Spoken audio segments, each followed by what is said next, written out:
और फिर इसी टाइम पीरियड के ही आसपास यानी 1931 में यूनिलीवर भारत के अंदर अपनी पहली कंपनी स्टैब्लिश करता है, जिसका नाम हिंदुस्तान वनस्पति मैन्युफैक्चरिंग कंपनी रखा जाता है।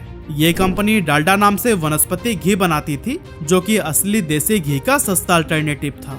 अब डालडा इंडिया में कितना सक्सेसफुल हुआ था, शायद यह एक्सप्लेन करने की मुझे जरूरत नहीं होगी, क्योंकि मैंने इस टॉपिक के ऊपर अलग से एक डिटेल वीडियो बनाई हुई है, जिसका लिंक आपको डिस्क्रिप्शन में मिल जाएगा। हालांकि डालडा को इंडिया में जो सक्सेस मिली थी, वहां तक पहुंचना यूनिलीवर के लिए आसान बिल्कुल भी नहीं था, क्योंकि इस दौरान इंडिया में स्वदेशी मूवमेंट अपने चरम पर था, जिसके तहत महात्मा गांधी और उनके सपोर्टर्स ने ब्रिटिश प्रोडक्ट्स का बायकॉट करना शुरू कर दिया था। स्वदेशी मूवमेंट की वजह से साबुन, एडिबल ऑयल और इन जैसे बहुत से प्रोडक्ट्स भारत के अंदर ही बनाए जाने लगे, जिससे कि थोड़े लो क्वालिटी के होने के बावजूद भारतीय लोग इन्हें ही यूज करते थे। और दोस्तों, इस आंदोलन की वजह से यूनिलीवर के सेल्स में भी भारी गिरावट आ गई थी। और फिर यही सब देखते हुए यूनिलीवर ने लोकल मैन्युफैक्चरिंग की तरफ कदम बढ़ाया।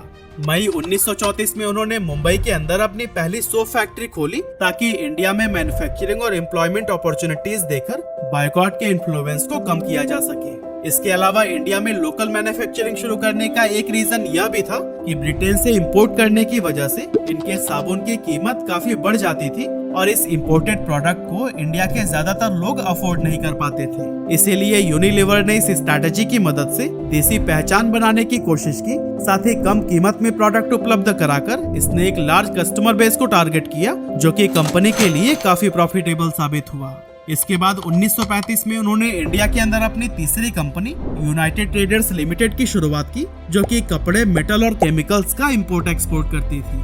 इसके बाद आया 1956, जब हिंदुस्तान वनस्पति manufacturing company, liver brothers India और यूनाइटेड ट्रेडर्स लिमिटेड, इन तीनों को ही मर्ज करके हिंदुस्तान लीवर लिमिटेड का गठन किया गया।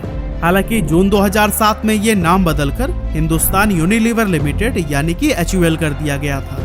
लेकिन इस मर्जर की कहानी उतनी सिंपल नहीं है जितनी नजर आ रही है, क्योंकि देश को 1947 में आजादी मिल चुकी थी और उस समय भारत में फॉरेन कंपनीज के खिलाफ कड़ा रुख अपनाया जा रहा था।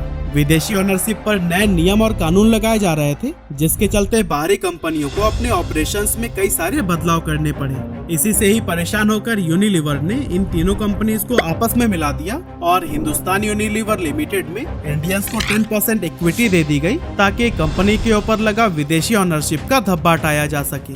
साथ ही इन्होंने पहली बार प्रकाश टंडन नाम के एक ऐसे आदमी को कंपनी का डायरेक्टर बनाया, जो कि इंडिया से थे। इतना ही नहीं, 1955 तक कंपनी में इतने सारे भारतीयों को हायर किया जा चुका था कि इसके 65% मैनेजर्स इंडिया के ही हुआ करते थे।